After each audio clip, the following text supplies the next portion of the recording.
Introduction. You will be listening to the unabridged version of the novel Red Harvest.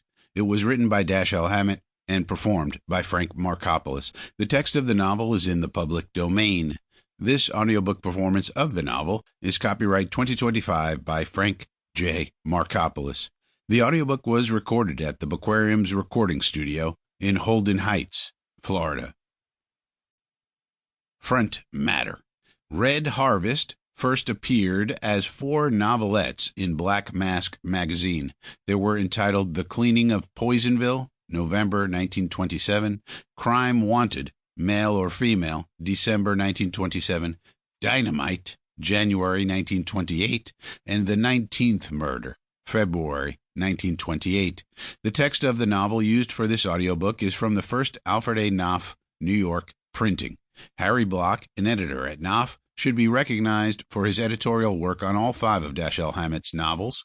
The audiobook does, however, make slight editorial changes when typographical errors were present within the text.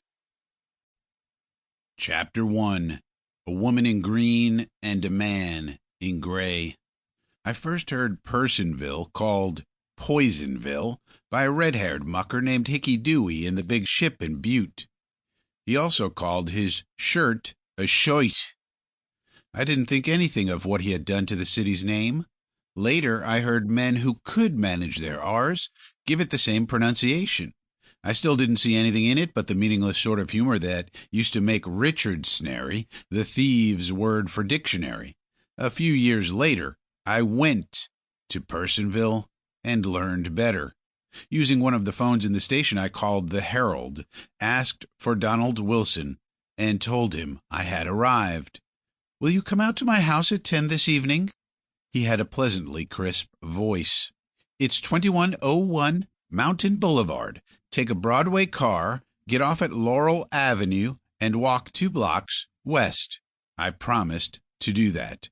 Then I rode up to the Great Western Hotel, dumped my bags, and went out to look at the city. The city wasn't pretty. Most of its builders had gone in for gaudiness.